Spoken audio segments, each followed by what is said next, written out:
Examen. Ahí está. Ahí está. Empezá tranqui. Acá están entrando. A ver, ¿dónde estoy acá? A ver si logro presentarla en pantalla completa. Dale. Ahí está. Uy, la pasé para atrás. Bien, ¿se ve en pantalla completa? Sí. Genial. Bueno, me decís que arranque, entonces. Dale. Bueno, buenas tardes, chicas, a las que están. Bueno, mi nombre es Anabela Fernández. Soy dermatocosmetra hospitalaria, también auxiliar en técnicas mini-invasivas y cirugía plástica. Y bueno, hoy nos encontramos para charlar un poquito acerca de melanodermias y leucodermias dentro de lo que es la dermatocosmetría hospitalaria. Así que vamos a... Ay, lo tengo re clarito al cursor, a ver si lo puedo utilizar con el mouse. Bueno, no vamos a frenar mucho en algunas definiciones, ¿sí? Se supone que nosotros las sabemos, por ahí damos un repaso de lo que es realmente la definición, y todos sabemos lo que es una mácula. Desde ahí partimos que es una lesión cutánea primaria, plana, esto es lo más importante, que es plana, ¿no? Que no hay nada sobrelevado, consiste en una alteración circunscrita del color de la piel, diferente del tejido que la rodea, y sin contenido, también esto es muy importante. Dentro de ellas, dentro de las máculas, vamos a encontrar las vasculares, ¿sí? Que tenemos las petequias, la equimosis, las púrpuras, las víbice. Por ahí, para el que no sabe o no se acuerda lo que es una víbice, generalmente es la coloración que se hace como una estría. Las petequias son esos puntitos bien rojos, y la equimosis no es nada más ni nada menos que el hematoma. Y bueno, la púrpura ya es una mácula también rojiza. Son vasculares, ¿por qué? Porque el pigmento es de la hemoglobina, viene de la hemoglobina, ¿sí? Es sanguíneo, por eso hay máculas vasculares. Pero también encontramos las clásicas, las pigmentarias, las que generalmente trabajamos nosotras dentro del gabinete, que son o las acrómicas o las discrómicas, las hiperpigmentadas o hipopigmentadas, esto nos habla de mayor o menor pigmento o falta de pigmento, las cefélides, ¿no? Las pecas, los léntigos, el vitiligo. Está. Y tenemos también máculas externas, ¿sí? Por ejemplo, los tatuajes. Hoy se utiliza mucho, la ictericia, las intoxicaciones, Sí. esto viene por lo que consumimos, ¿no? Y bueno, acá tenemos a nuestro gran aliado, o nuestro amigo o enemigo, como quisiéramos llamarlo, que es el melanocito. Todos sabemos que el melanocito es nuestra célula pigmentaria. A ver si puedo manejar un marcador. Bien, esto que vemos acá es el melanocito. ¿Lo ven en pantalla? Sí, sí, se ve bien. La célula, bueno, las famosas células con sus dendritas, que está ubicado en la capa basal o en la unión dermoepidérmica. Eso quiere decir que está debajo, ¿no? Del primer estrato, como quisiéramos llamarlo, primero o último, depende de donde lo contemos, en la epidermis, pero también está en contacto con la dermis. Y acá lo podemos observar en este dibujo, donde el melanocito está bien ahí en el borde, en la unión dermoepidérmica. ¿Cuál es la unión dermo? La que nos separa de la capa basal a la dermis. Pero las dendritas de nuestra célula pigmentaria tienen ese contacto con ambas capas, tanto la epidermis y la dermis. Esos puntitos negros que ustedes ven ahí son los pigmentos de melanina, ¿sí? Ahí, con ese pigmento y por esas dendritas, que yo muchas veces le digo bracitos, es lo que hace nuestra célula pigmentaria enviar ese pigmento a cuantas queratinas, entre 35 y 45, depende de los estudios, y contagia a las queratinas con ese pigmento. En el proceso, ¿no?, de descamación de dermatopoiesis, que se llama, donde la queratina va desde la capa basal a la capa córnea, ¿no?, va con todo ese pigmento, y ahí es donde nosotros vemos pigmento melánico. Nunca vamos a ver una célula pigmentaria, ¿sí? Porque ¿dónde se aloja el melanocito? En la capa basal. Lo que sí vamos a ver es el pigmento que el melanocito va a darle a las queratinas. Y cuando va hacia abajo, va hacia la dermis, donde vamos a ver alteraciones o patologías pigmentarias. Bien. Hay un estímulo que es el número 1, encabeza el ranking, es el estímulo que tiene el melanocito para producir esta melanina, cantidad mayor o menor. ¿Cuál es la radiación? Todo tipo de radiación, ya sea solar, por ejemplo, una quimioterapia, una radioterapia, un soraleno, que son las pantallas UV que usan los médicos para tratar el vitiligo, ¿no?, los rayos PUVA que le dicen. Todo tipo de radiación encabeza el ranking del estímulo al cual el melanocito es estimulado para fabricar mayor cantidad de melanina. Por eso acá en este gráfico vemos otra vez el melanocito en su capa basal, vemos el pigmento de la melanina, los cuadraditos que vendrían a ser ladrillitos vendrían a ser las queratinas, que están contagiadas con ese pigmento hasta que llegan a la capa basal, hasta la capa córnea, perdón, ¿sí? Esto lo está induciendo y lo está estimulando, ¿quién? El sol. ¿Sí? Por eso nosotros cada vez que hacemos un tratamiento despigmentante o hablamos de máculas, tenemos muy presente el sol, muy presente la protección solar, que yo siempre digo que está mal llamado protector solar, porque no solo nos protege del sol, de los rayos del sol, sino que nos protege de la radiación.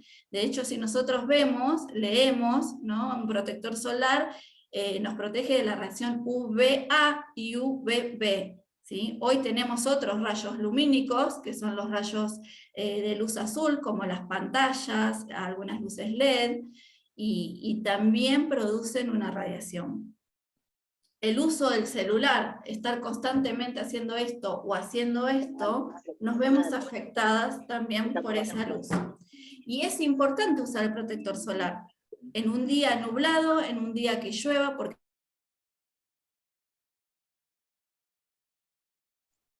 Se te cortó el audio, Anabela.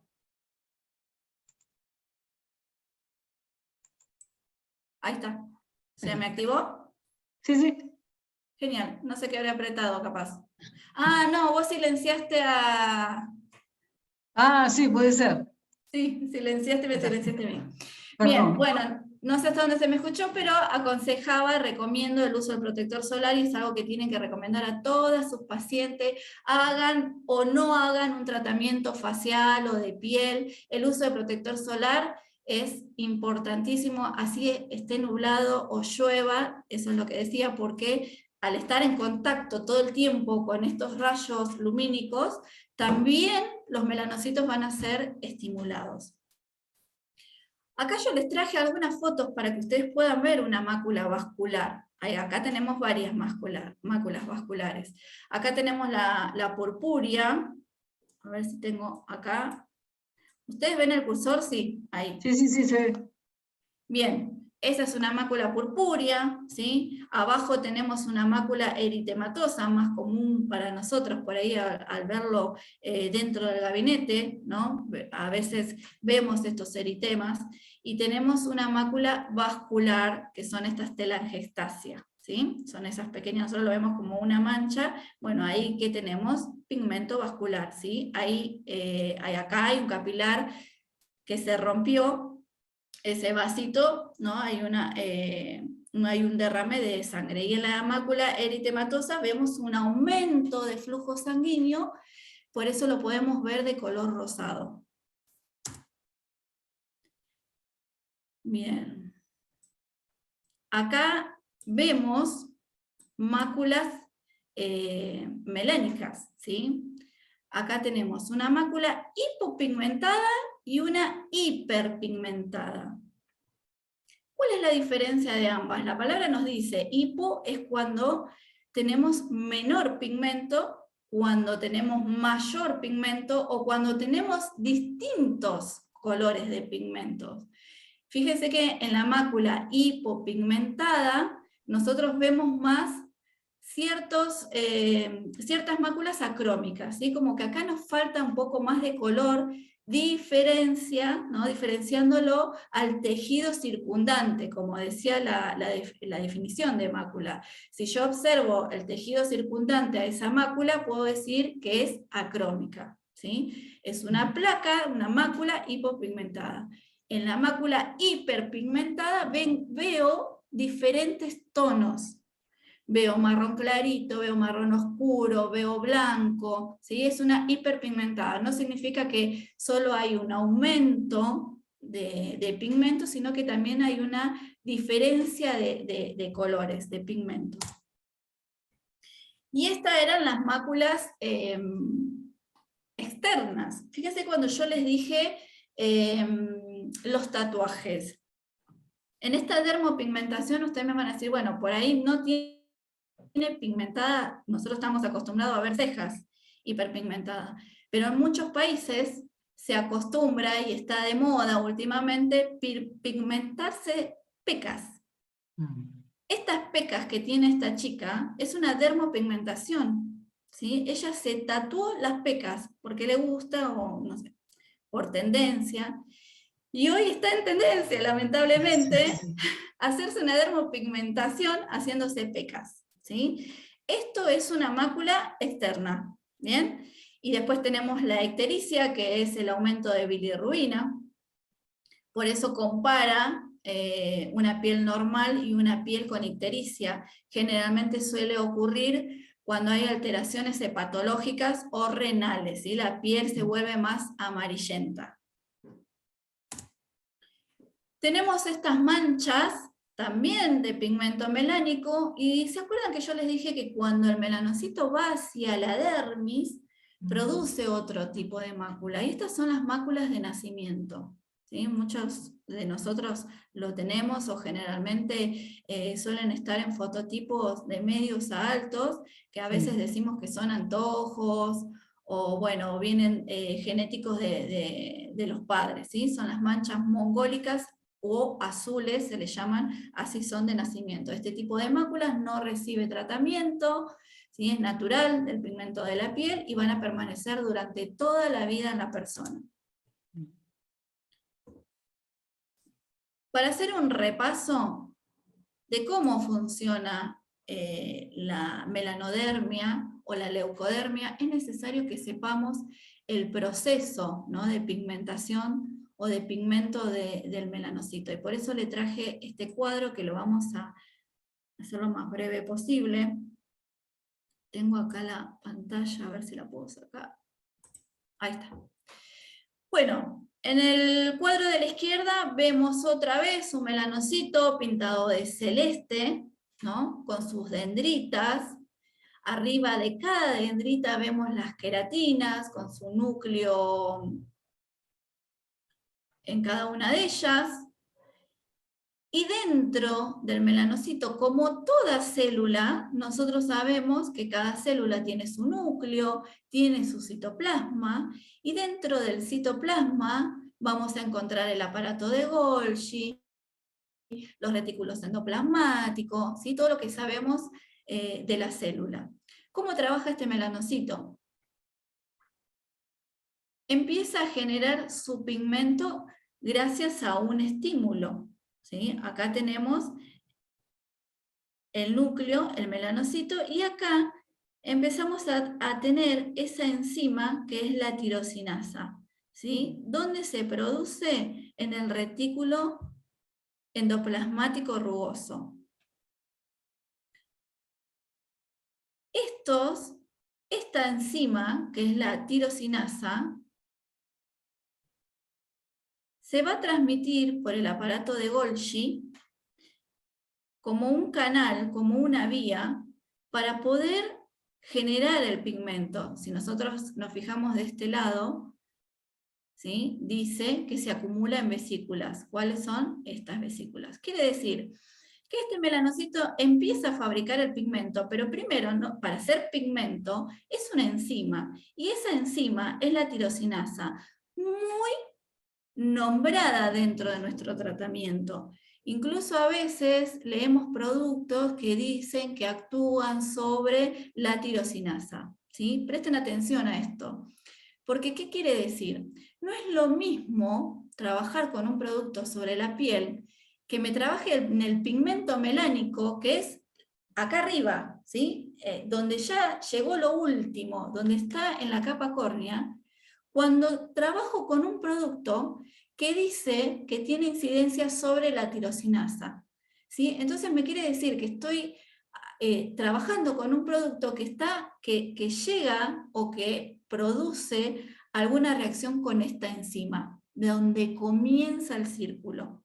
Eso quiere decir que el resultado de mi tratamiento, cuando yo trabajo con productos de este tipo, voy a tener mejor resultado, porque estoy trabajando ya desde donde comienza, ¿sí? Más que nada con los productos de apoyo domiciliario y demás. Bueno, esta enzima que se formó y que se va trasladando a través del retículo endoplasmático al aparato de Golgi, ¿no? Por esas vesículas, se le llama premelanosomas, ¿sí? En estas vesículas está la tirosina más la tirosinasa, estas enzimas. Este proceso es el famoso proceso de melanización, ¿sí? Que también se llama melanosoma. Bueno, a través de estos gránulos, estas vesículas se transforman en gránulos. Ahí, pasé. ¿Qué son estos celestitos? ¿Los ven? El aparato de Golgi sintetizó la tirosina y empieza a mandarlos a través de sus bracitos a quienes, a las queratinas que habíamos dicho hoy, ¿sí? A través de sus prolongaciones celulares, va contagiando a todas las queratinas que tiene alrededor, y de ahí es donde las va pigmentando. Estos gránulos que recibió ya la queratina, nuestra célula epidérmica, son gránulos de melanina. ¿En dónde están? En el citoplasma de la célula de queratina. ¿Bien? Fuera del núcleo. ¿Se entiende? Acá, ¿qué es lo que vemos? ¿Sí? El famoso albino. Hay una ausencia de melanina. Exactamente. Bien, vamos a hablar un poquito ya, teniendo este repaso de cómo ocurre el proceso, ¿no? De pigmentación y del melanocito. Ahora vamos a hablar un poquito de los despigmentantes, para tener también un flash. Yo les voy a nombrar algunos, pero ahora vamos a hacer otro hincapié en esto. Tenemos los oxidantes, ¿no? La decoloración que usamos muchas veces en el cabello del cuero cabelludo para hacer decoloraciones. Mucha gente lo usa para decolorar el vello por ahí en los brazos, en las piernas, en el bozo. Tenemos fármacos como hidroquinonas, tenemos ácidos cosmiátricos, ácidos químicos para el uso de la piel, con concentraciones y pH tanto cosmetológico hoy en día, o de uso médico, ¿no? Los peeling a base de papaya, bromelina, papaína, algunos frutos, ¿sí? Todos los principios activos aclarantes, como puede ser una uva ursi, ¿no? Plantas también, la arbutina, etc. Concepto a tener en cuenta cada vez que nosotros trabajemos para un médico o lo utilicemos en nuestro propio gabinete, la melanina, ¿sí? Porque ese es nuestro concepto primordial. Para poder despigmentar y aclarar, tengo que saber a quién atacar. Si puedo aclarar o no puedo aclarar, porque muchas veces no voy a poder aclarar, porque tengo que reconocer qué tipo de mácula es. Entonces, la melanina es el principal componente del color de la piel, ¿sí? Eso lo sabemos, junto con también el grado de hemoglobina y otros factores. Hoy nos vamos a centrar en la melanina, ¿sí? Es determinante en las diferencias pigmentarias raciales. Y eso es lo que nos va a determinar, según la escala de Fitzpatrick, ¿no? Los fototipos 1, 2, 3, 4, 5. Todos los diferentes tipos de piel son una mezcla de feomelanina, ¿sí? Que es el pigmento rojo amarillento claro, y la eumelanina, que es el marrón oscuro o negro. Eso significa que una persona que es pelirroja, ¿no? Significa que su mayor pigmento es la feomelanina.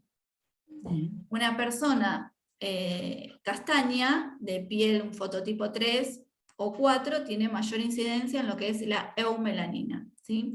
Tenemos que tener en cuenta estas diferencias pigmentarias raciales que no provienen de un número de melanocitos. Eso no quiere decir que, por ejemplo, yo que soy un fototipo 3, si me pongo al lado de un fototipo 1, no significa que la persona de fototipo 1 tenga menor cantidad de melanocitos que yo, ¿sí? Ahí es donde está la diferencia, por ejemplo, también con un albino. El albino no, tiene la ausencia de melanocito, pero generalmente lo que nosotros tenemos es mayor incidencia en el pigmento, ¿sí? O tenemos mayor eumelanina, o menor o mayor feomelanina. Y eso es lo que va a ser el cambio de color según nuestra raza, porque no es lo mismo la persona que está viviendo hoy en día en Europa, por ejemplo, que la que vive en África, por diferentes puntos donde la piel se tiene que adaptar al clima, al sol, y esto viene desde nuestros antepasados, la piel fue generando mayor pigmento, pero ambos tenemos la misma cantidad de melanocito. Puede variar en algunos casos, pero lo normal es que todos tengamos la misma cantidad de melanocito. Bueno, la mayoría de los pigmentos pigmentarios son intrascendentes, producen cambios transitorios, a veces cuando tomamos sol, por ejemplo, a veces cuando contraemos un herpes, como una acromía, o cuando nos pigmentamos mal, cuando tomamos alguna medicación, cuando pasamos un proceso inflamatorio, ¿sí? Puede estar producido por cualquier proceso inflamatorio cutáneo, también por patologías como la dermatitis o la psoriasis. Los dos principales cambios en la pigmentación son los que hoy nos unen, la leucodermia y la melanodermia, ¿sí? La disminución y el aumento de la pigmentación. La misma palabra nos va a decir, ¿sí? La melanodermia es el aumento y la leucodermia es la disminución.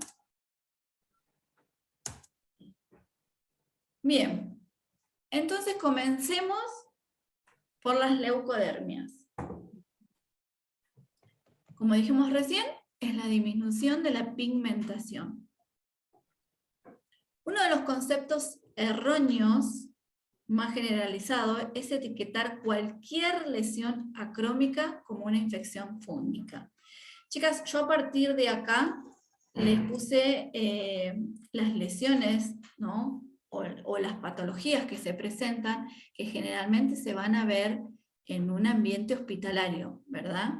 No quiere decir que nosotras no la podamos recibir como cosmiatras dentro de un gabinete personal. Si nosotros vamos a trabajar en un ambiente hospitalario o en un consultorio donde está un médico, debemos reconocerlas. No podemos diagnosticar de ninguna manera, no podemos ir y decir si tiene una infección fúngica o alguna dermatitis y demás, pero podemos reconocer cuándo es una leucodermia y cuándo es una melanodermia. Entonces, en ese concepto, el médico va a ser el encargado de decir, bueno, esta leucodermia es por un herpes, es por un virus, es un proceso postinflamatorio y demás. Nosotros debemos reconocer estas lesiones y por eso las vamos a ver. También para darle información al paciente, de decirle, mira, es necesario que esto lo abordes con un médico, ¿sí? que hagas un tratamiento, lógicamente nunca se va a asustar al paciente, pero hay que darle información y nosotros saber si podemos trabajar sobre este tipo de máculas o no.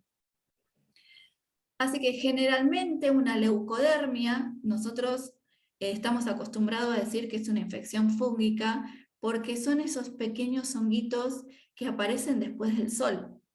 Muchas veces vemos brazos o espaldas, ¿no? Con esos circulitos blancos acrómicos y podemos decir es una infección. Bueno, a veces, acá por lo que yo les puse, a veces es verdad, otras no tanto, ¿no? Cuando nos encontramos con el cuadro clínico de la pityriasis versicolor, que es la que yo les dije, así se diagnostica, en nuestro país es muy normal verlos en los chicos o en la adolescencia. ¿Por qué? Porque ellos están todo el tiempo en el sol. Y a veces están en la pileta, entran, salen, se mantienen húmedos, mantienen la piel húmeda, se ponen, o están con ropa mojada. Muchas mamás también suelen tener este hábito de, con tal de que no esté en el sol, bueno, se mojó la remera y siguen con la ropa húmeda, y eso genera un tipo de hongo y genera esto. Hay también pieles reactivas al sol y generan este tipo de pityriasis versicolor. La causa más frecuente de leucodermia es la postinflamatoria y diferentes enfermedades cutáneas que en su evolución producen una disminución de pigmentación. Y acá yo les nombro algunas. Ahora las vamos a ver. Psoriasis, a ver, tengo un chat. Recién me llegó, perdón. Enemigo 100%, dice, totalmente, el sol, seguro. Bueno, psoriasis, líquen plano, eczema, etc. Algunas les parecerá conocida, otras no tanto, ahora las vamos a ver. Una especial es la dermatitis, ¿sí? Muy frecuente y normalmente no diagnosticada es la pityriasis alba, diferente a la pityriasis versicolor. ¿Qué tenemos con estas leucodermias? Todas van a tener algo en común y que es, vamos a nombrarlas como máculas acrómicas. ¿Bien? Entonces, tenemos que saber de qué se trata esta mácula acrómica. No va a ser de nuestro campo, pero debemos reconocer que ahí no podemos trabajar. Primero tenemos que saber cuál es la raíz de esta mácula acrómica. A ver si... Quiero pasar la filmina, chicas. Sí, quedó estática. Ahí está, ahí está. Ahí está. Bien, acá vemos un cuadro. Vemos la disminución de melanocito y la disminución de melanina. Bien, porque acá estamos hablando de patologías. Entonces, tenemos las genéticas, que es el vitiligo, el pirbaldismo, el nevus acrómico, ¿sí? Que son las manchas blancas. Y el albinismo. ¿Se acuerdan que cuando arrancamos yo les mostré la foto, que ahí es donde dijimos que está la ausencia total de melanina?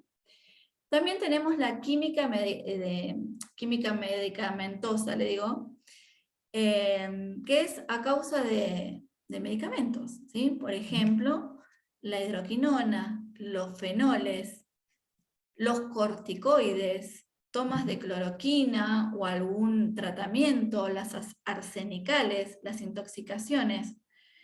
También tenemos disminución de melanocito generalmente en procesos endocrino-metabólicos, cuando hay deficiencia de vitamina B12.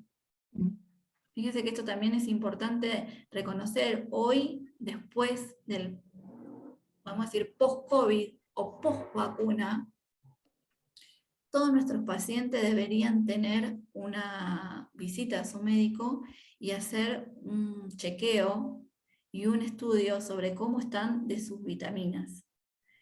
Porque lamentablemente el COVID nos afectó de tal manera que a nuestro sistema inmune lo barrió, lo dio vuelta, lo masijó, lo pasó por pan rallado, hizo lo que quiso, y bueno, lamentablemente se ven muchas deficiencias de vitaminas, y una de las vitaminas, la B12, puede producir manchas acrómicas.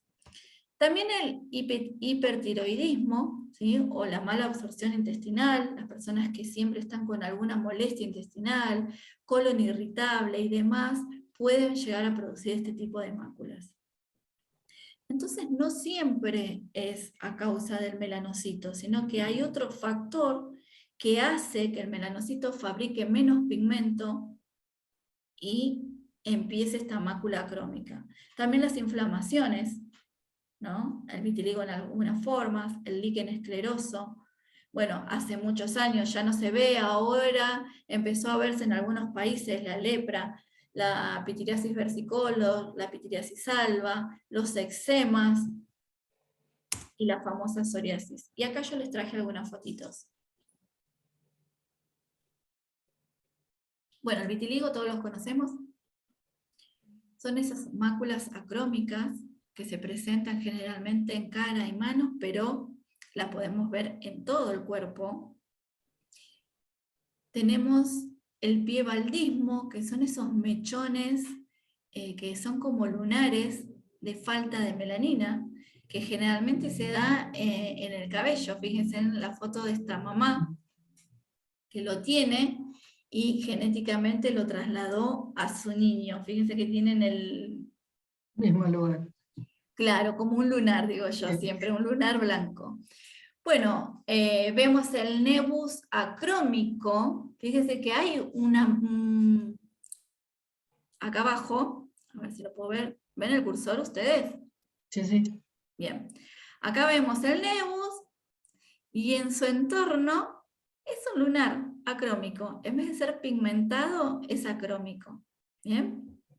Y acá tenemos el famoso líquen escleroso, ¿no? Que es como un eczema ya viejo, ¿no? Acá vemos la trama de la piel del rascado, la resequedad, la continua descamación. Esto es un proceso que viene desde la dermis, por eso lo trata el médico. Y acá tenemos las dos pitiriasis, la que hablábamos. La alba, que tiene este niño, y la versicolor. Generalmente la versicolor es la que comúnmente vemos, que es la que produce el sol. Puede producirlo también, como vimos en el cuadro, algún medicamento, alguna deficiencia, pero generalmente es producida por el sol. El médico lo que hace es dar a un antifúngico, un shampoo y demás, y esto mejora. Cuando el paciente vuelve al sol, es muy probable que le vuelva a suceder, ¿no? Empiezan a ser como un poco reactivos o alérgicos a la radiación del sol. En cambio, fíjense la diferencia entre la pitiriasis alba. Generalmente se da en zonas fotoexpuestas, ¿sí? Por eso se ve más que nada en los niños. Se ve también en personas adultas, pero se ve en el rostro, en fotozona expuesta. Lo podemos ver también en las manos, en los brazos, en el cuello, en algunos torsos. Y genera como esta mácula un poquito más grande, ya no son tan puntuales, es más diseminada en el rostro. Es la falta de pigmento.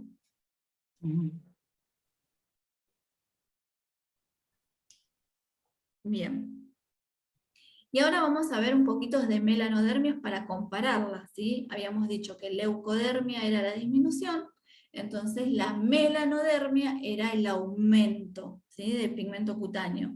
Y se produce a partir de esto, ¿no? De que el pigmento empieza a alargar cada vez más, el melanocito empieza a alargar cada vez más su pigmento. Bien, ¿qué tenemos acá? Otra vez el cuadro, lo corrí. Perdón,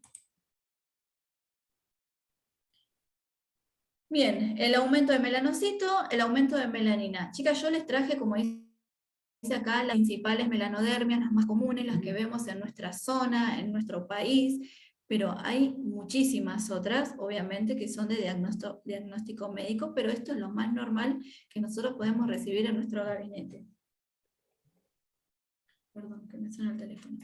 Y acá también encontramos las genéticas, ¿sí? Los léntigos con el aumento de melanocito, que son esas manchas de café con leche, también las efélides, las pecas, los nebos, ¿sí? los los lunares sobre otros lunares. Esto ocurre con el aumento de la melanina.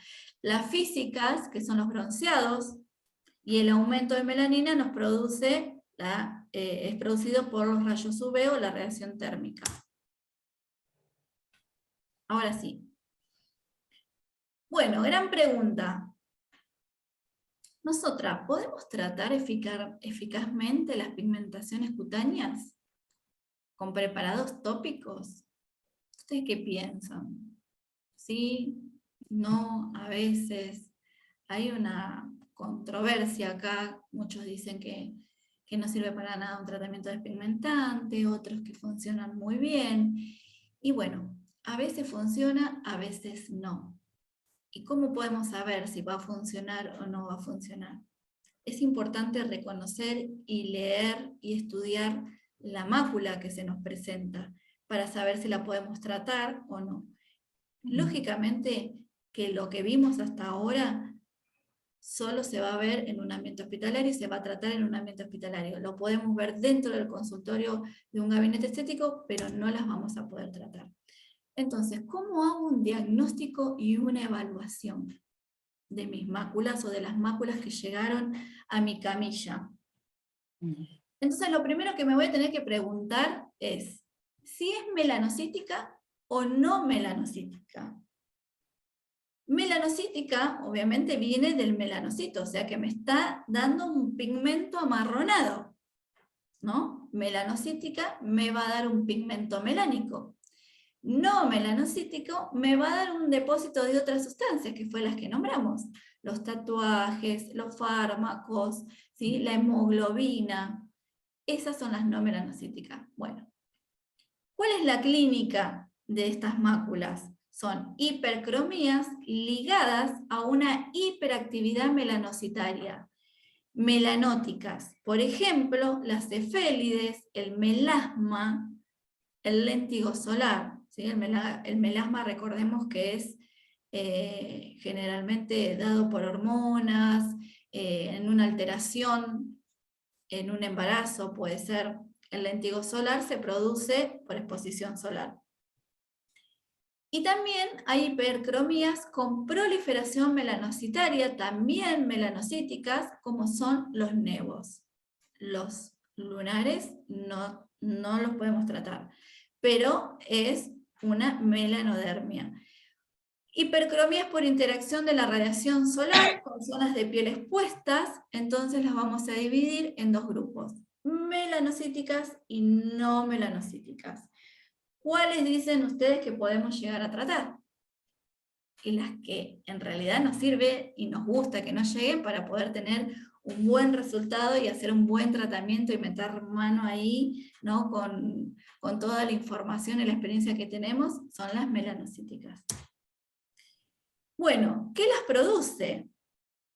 Infinidad de cosas. Por ejemplo, hay agentes químicos, puede producirle un perfume. Nosotros podemos tener, nos puede llegar algún paciente, ¿no? Donde tiene una dermatitis de Berloque, se llama el diagnóstico, donde es reactivo a los perfumes. Entonces empieza a producir esos tipos de máculas por todo el cuerpo o generalmente donde se colocó el perfume. Entonces lo vamos a ver en las muñecas, en el cuello, en la cara. También hay máculas por reacción a plantas, ¿sí? Se llaman furocumarinas. También vamos a ver máculas por reacciones a medicamentos, ¿sí? Los oralenos que hablaba hoy.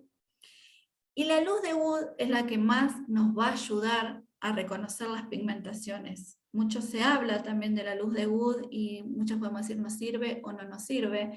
Generalmente con la luz de Wood nosotros lo que vamos a poder diferenciar son solamente dos cosas. Si la mácula es superficial o si la mácula está más profunda. Entonces de ahí vamos a partir en la base de qué podemos hacer sobre esa mácula o no. Entonces la mácula puede ser epidérmica, ¿sí? Y con la luz de Wood vamos a ver esto, se va a incrementar el color.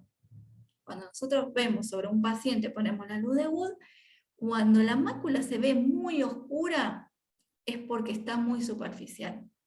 Ahora, si la mácula No se ve tanto la diferencia de color, apenas se nota entre la luz de Wood y el paciente, entonces podemos decir que ahí tenemos una mácula que es dérmica, ¿sí? Que el melanocito actuó por debajo de la capa basal.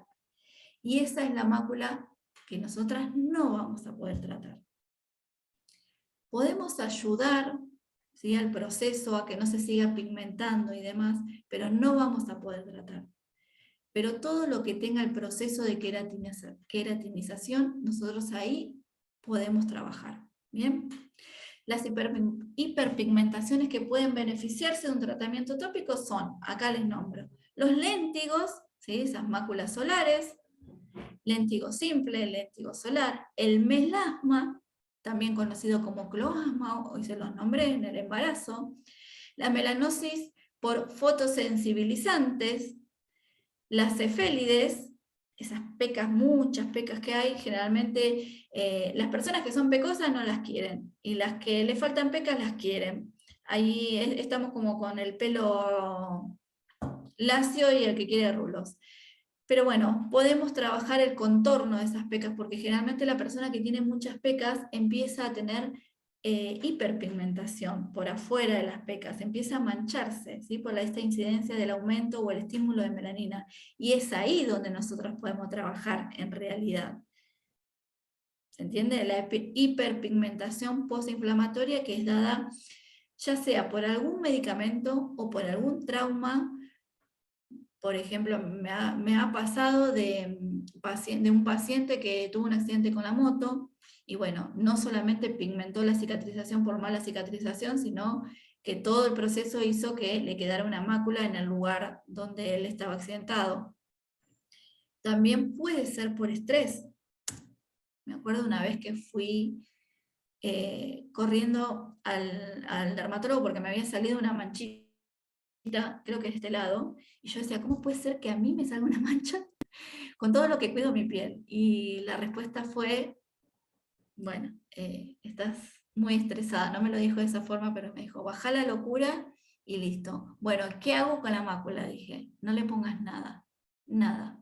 Porque no era un proceso de que me quemé con el sol o me bronceé de más, sino que lo estaba generando por mi aumento de cortisol. Y mientras yo permanezca estresada en ese momento, la mácula iba a seguir estando. Y haga lo que yo le haga, mi cuerpo estaba generando ese pigmento. Entonces tenía que bajar mi proceso de estrés para después recién trabajarlo. Así que imagínense, estuve un año así y dije, bueno, cuando estoy más calmada, empecé a aclarar mi mácula.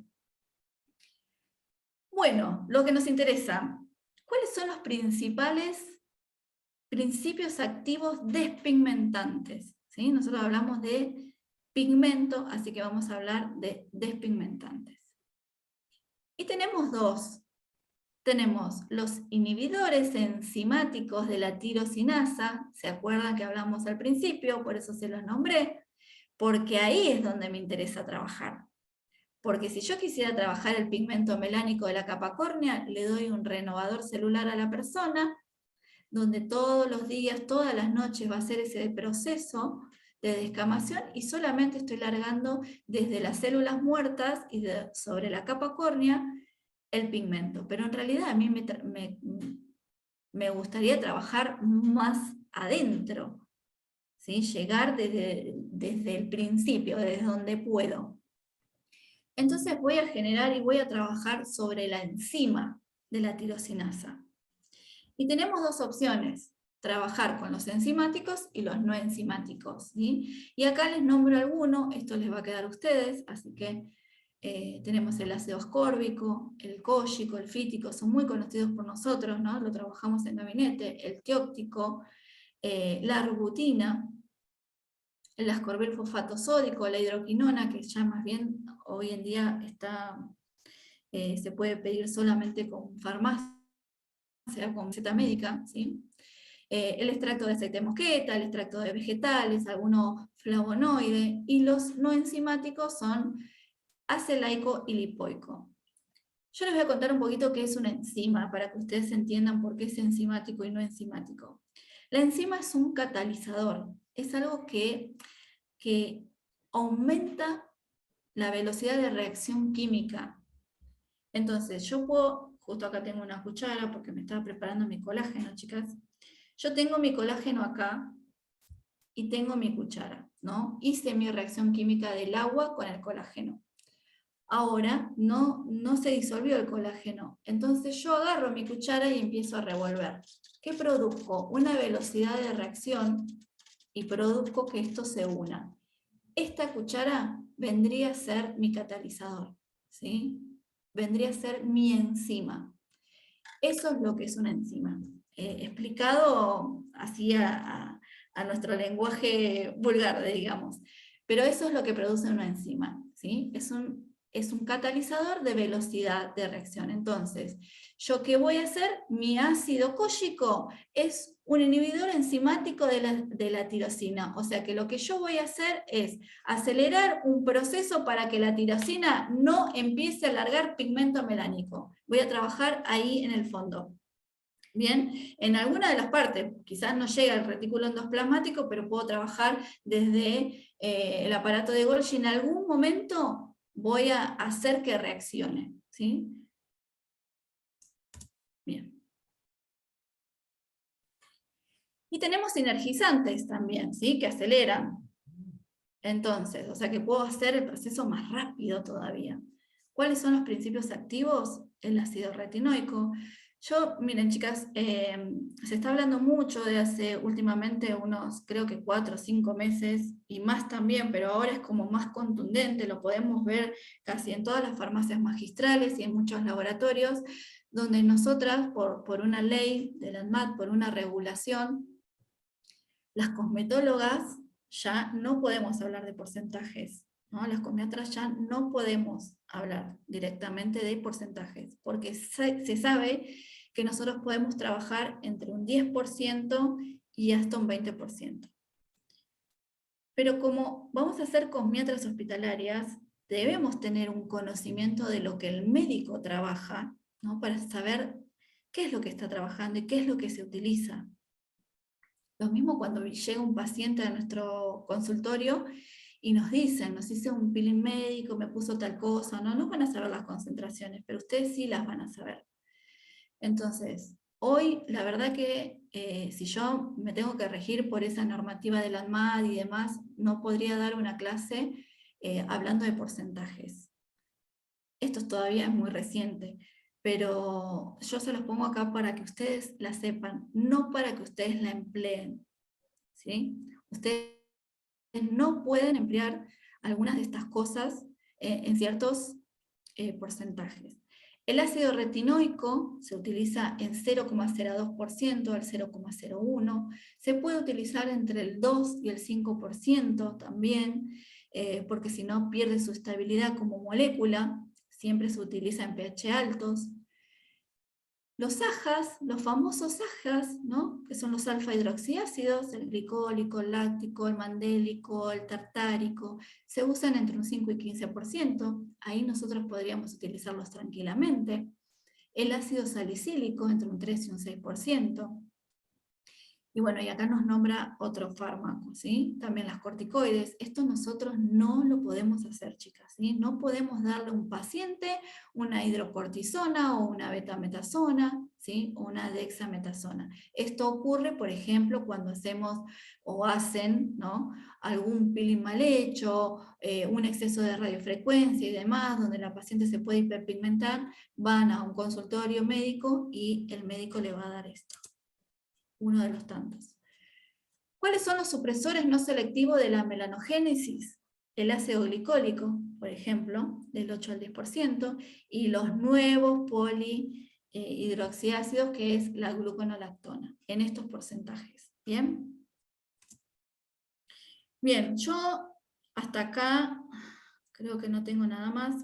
La verdad que no quise poner muchos más, pero voy a dejar de compartir pantalla porque quiero, a ver si puedo charlar un ratito con ustedes.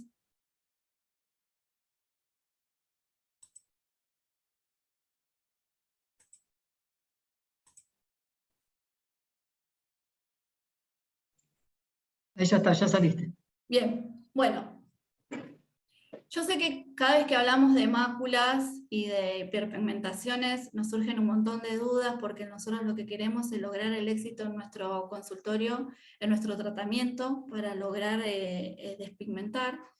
Y bueno, por un tema hoy en día de los porcentajes y demás, tienen que tener en claro que nosotros podemos utilizar productos despigmentantes entre un 10 y un 20%. Para apoyo domiciliario se va a usar entre un 5 y un 8%. De todos los principios activos despigmentantes hay esto y hay muchos más. Siempre el laboratorio que elijamos o escojamos nos va a dar su lista de despigmentantes, entonces no es que tengamos que saber cuáles son o cuántos hay, porque la verdad que el laboratorio que elijamos nos va a dar la disponibilidad que tienen.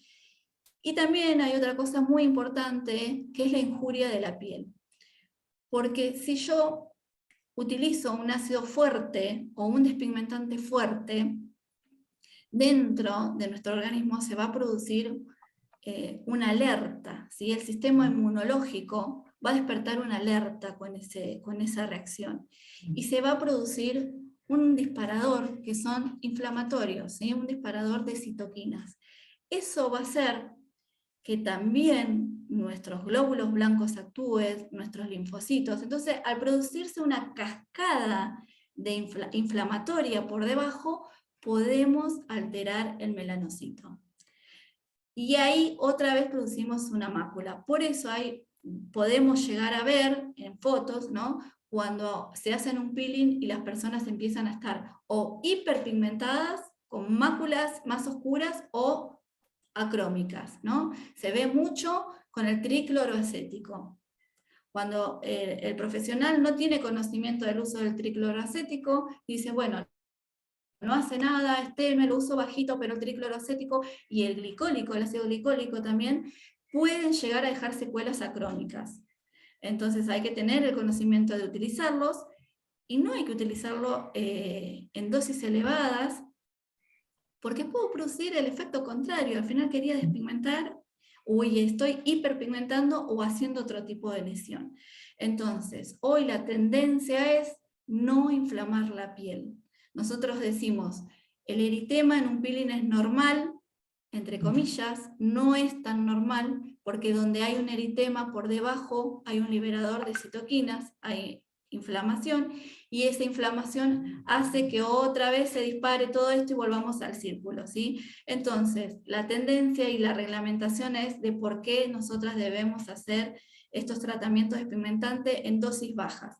Entonces, les recomiendo que no se amarguen, porque nos amargamos a veces, porque estamos privadas de hacer cosas, pero a veces es mejor que nuestro paciente venga más veces en el tiempo, tenga mayor cantidad de sesiones, con un mismo resultado, y la piel, la verdad, que después las mismos pacientes te lo agradecen, porque la piel es saludable, ustedes no corren el riesgo de nada, y los pacientes tampoco.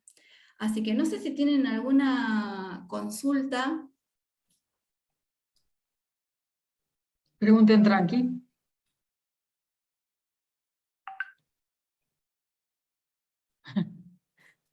No hay preguntas. No, no hay preguntas.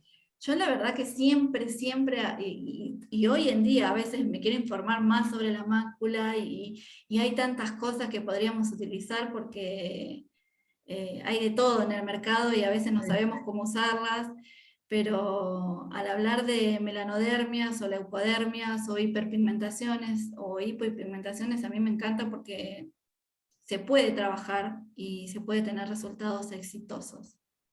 Te hago una pregunta. Sí. Tengo una paciente que tiene, bueno, ella está tratándose dermatológicamente con una doctora, y bueno, la pobre se pasa un lápiz como si fuera el de labios con el color de la piel. Sí. Le ha agarrado de tanto tomar sol y de hacer, de tomar caroteno, se le ha despigmentado toda la zona del ojo y tiene blanca esta zona, así que se pasa un color en esa parte. ¿Yo puedo tratar esa mancha de alguna manera? Blanca. Bueno, Blanca. ¿Y en el resto del rostro tiene su piel No. normal? Sí, normal. Normal. Bueno, Sí. ahí lo que tendría que hacer esta paciente, si bien se está tratando con la dermatóloga, ¿vos sabés qué Sí. tratamiento está tomando? ¿Qué está haciendo? No me dijo qué tratamiento está haciendo. Bueno, lo Llegado importante... ahora y bueno, no me dijo qué tratamiento, pero dice que donde va no le hace, no le está haciendo nada. Él tiene así hace un año y No, porque en realidad lo que podríamos aconsejarle en primera medida, según lo aprendido hoy, lo que les paso en estas diapositivas y en esta clase, es que deberíamos ver, ¿no?, sus niveles de vitamina. Recordá que la vitamina B12, la falta de vitamina B12, nos produce esa hipocromía o falta, ¿no?, de pigmento. Si de vos pigmento. quisieras trabajar esa falta de color, en realidad lo que tendríamos que hacer es estimular un melanocito que fabrique pigmento. Pero nosotras no podemos estar seguras de que ese melanocito le va a mandar la información de pigmentar las queratinas que van a ir a este lugar. ¿Me explico? Claro, sí. Entonces, si yo estimulo el melanocito, el pigmento va a llegar a la piel, no sabemos dónde. Entonces, Claro. vos como profesional no te conviene, por eso es muy difícil tratar una leucodermia. Las leucodermias no las podemos tratar nosotros a no ser que le demos una clase de maquillaje, ¿sí? O una buena clase de correcciones, con correctores. Claro. Que incluso hay correctores para vitíligos, por ejemplo, que son muy curativos. ¿Cuál es el tratamiento que hace un dermatólogo a un paciente con vitiligo? El soraleno o el púa, que en realidad son luces muy fuertes que hacen que la piel se broncee. Que hoy en día ya está contraindicado eso porque, chicas, produce cáncer. Entonces hoy se ve con otros ojos, ya han dejado de hacer casi esos tratamientos, a no ser que sean algunos casos puntuales. Entonces, lo único que nosotros podemos hacer frente a una leucodermia es enviarla a un médico que le haga un examen de vitaminas, ver el complejo de vitaminas B, también el complejo de vitaminas D, ¿no?, que es donde se produce la síntesis. Por el sol, ¿no?, en nuestra piel, y ver que todo eso esté bien. Y la verdad que enseñarle a ser un buen corrector y obviamente que si está haciendo alguna actividad o demás que altere esto, tratar de enfocarnos y buscar el caso y decirlo que no lo haga más. La toma de betacaroteno está bueno porque aumenta la síntesis de Claro. melanina, pero ahí hay algún factor genético o desde la dermis el problema, no es epidérmico, y nosotras, la verdad que nosotros podemos trabajar desde la epidermis. Claro, sí. Bueno, y otra consulta. Sí. Tengo otra chica que también llegó con unas manchas color aceite con leche, pero ella es fototipo 4. Y sabemos que con fototipo 4 nosotros no podemos usar despigmentantes ni hacerle ningún ácido. No, está prohibido, digamos, o sea, no se puede. La pigmentaríamos mucho más. Claro, lo que se hace en esos casos, vos me estás hablando de que la mancha es más clarita que su piel. No, es más Es más oscurita que su oscura. piel. Bien, lo que se puede hacer en esos casos primero es tratar la piel con renovadores celulares, pero dentro de la mácula. Empezar muy suave. Solo de manera tópica. Para ir aclarando, en este caso sería de mucha utilidad una luz de Wood para saber si esa mácula es ¿Desde dónde viene? Sí, claro, sí. si es epidérmica o es dérmica. Claro, porque Sí. si es intradérmica, por más que nosotros le hagamos algún tratamiento, digamos, no va a desaparecer, pero por un tiempo y después va a volver. Eso es lo que le pasa. Exactamente, porque ahí es donde influye el proceso del melanocito, es constante, es por estímulos. Entonces, Claro, cuando sí, esa persona se vaya al sol, su melanocito otra vez se vuelve a activar y vuelve a producir. Por eso Exacto. son tratamientos donde nosotros debemos enseñar y educar al paciente cómo cuidarse, y que todos los años todos los años. Sí. Y por lo menos mantenerlo. Así que bienvenidos los pacientes con máculas chicas, porque son pacientes que vamos a tener todos los años. Y tener la información correcta de cómo tratar una mácula, Claro. y de investigar y qué podemos usar y no usar y hacer, va a ser el éxito para nosotras, porque es un paciente que va a venir con toda confianza todos los años a nuestro gabinete. O sea que en ese caso tiene que ser bien, digamos, puntual sobre la mancha.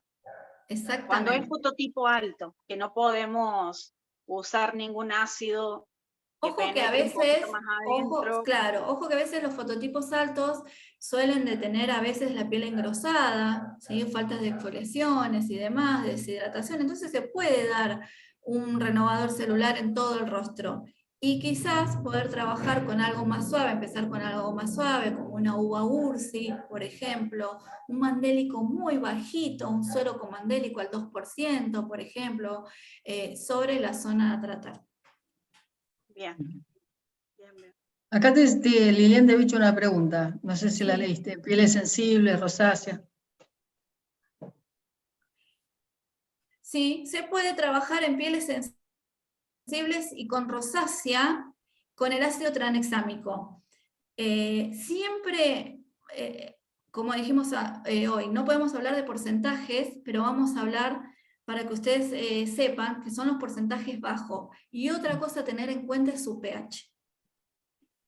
El pH no tiene que pasar de los 3, 3,5 para nuestro grado cosmetológico o cosmiátrico. Menos de eso ya no entra en nuestro campo, y ahí es donde empezás a correr vos un riesgo en una rosácea o en una piel sensible. También el tiempo que lo vas a dejar. ¿Sí? Es fundamental. Y en la zona que tiene la mácula. Porque generalmente la rosácea, que es donde nosotros vemos que es todo en la parte nasogeniana, esto me llama, chicas, perdón. Generalmente no se ve la mácula bien acá, sino que la podemos encontrar en la parte de los laterales, ¿sí? Entonces nos permite trabajar. Y pieles sensibles no hay ningún problema. Lo que ustedes pueden llegar a hacer es hacer el test de parche, ¿sí? Que es una prueba alérgica. Seguramente cuando venga su paciente por una mácula, ustedes el primer día no le van a poner el ácido tranexámico o el acelaico o el kógico o el que elijan. Entonces, ustedes van a hidratar esa piel. Es fundamental que una piel esté hidratada antes de un peeling o un tratamiento despigmentante. Entonces, mira, hoy tenemos que hidratar y preparar esta piel para la próxima sesión que va a ser la despigmentante. Entonces, ahí es donde coloco el ácido tranexámico. Si yo lo coloco en el antebrazo o en la mano, y quizás esa piel no reacciona porque la parte más fina y más sensible está en el rostro. Entonces los voy a trabajar acá, en el retroarticular, ¿sí? Porque si reaccionó esa piel, va a reaccionar atrás de la oreja. Entonces, en esa sesión, mientras yo estoy trabajando, le voy a poner el ácido tranexámico. Lo voy a dejar entre 2, 3 a 5 minutos y voy a ver cómo reacciona. Lo enjuago y en la próxima sección ya sé si puedo trabajarlo o no. También trabajar paulatinamente. La primera vez se lo voy a dejar entre 2 y 3 minutos. Claro. La segunda vez se lo voy a dejar entre 3 y 5. ¿Sí? Incluso combinar, porque se puede combinar, no solo el ácido tranexámico. Lo puedo llegar a combinar con algún otro ácido en concentraciones bajas y en el tiempo adecuado. ¿Sí? ¿Podríamos utilizar un Golden Peel con un pH 4,5? Algo como para ir despigmentando y siendo prudente, digamos, en los minutos, dejarlo 15 minutos la primera vez, después 20 minutos, sí, según como la piel lo vaya. Sí, lo podés usar, pero te aconsejo que antes del Golden Peel hagas un peeling más tranquilo. Claro, sí. Empieces, hacer un enzimático como para preparar la piel y después ver Me cuántos refiero, minutos. no en la misma sesión, me refiero No. que previo a un golden, vos ya, esa paciente por lo menos haya tenido una sesión de hidratación, más una sesión de pili suavecito o un pilín enzimático, una sesión de pili tranquilo, y después sí, Sí, arrancamos con el golden. Sí. Ajá, Y bien. también lo que podés hacer con el golden pill es trabajarlo de forma tópica, donde está la mancha, ¿sí? Ah, Donde ¿dónde está está la la mácula. mancha? Ah, Sí, bien, donde bien, está la bien. mácula. Ustedes recuerden, según lo que vimos hoy, que nosotros también podemos producir leucodermias. Entonces, ¿por qué vamos a tratar una piel donde está normal? Claro, sí, Vamos sí. a trabajar puntualmente sobre la mácula. Lo mismo con los apoyos domiciliarios, ¿sí? Cuando damos productos que todavía no conocemos al paciente y demás, le decimos cuando son sueros aclarantes, ¿sí? Algunos Sí. despigmentantes, se lo vamos a dar sobre la mácula. Bien. Manchas en manos, llamadas manchas de la edad que responden poco a los ácidos. Bueno, manchas en las manos, esto es una re buena pregunta porque es muy difícil tratar, las manchas se pueden ir, chicas, mejora muchísimo, pero ¿saben qué pasa? Que es algo que las personas, nuestros pacientes, no se ponen protector en las manos. Entonces tendríamos que poner en una balanza, ¿me conviene hacerle un tratamiento aclarante en las manos si mi paciente no se va a cuidar? Porque si no se cuida, chicas, se va a hiperpigmentar más de lo que estaba. ¿Y quién va a ser la culpable? Nosotros. Y nosotros le dijimos que se ponga protector solar, porque eso es una zona tan fotoexpuesta, más que el rostro.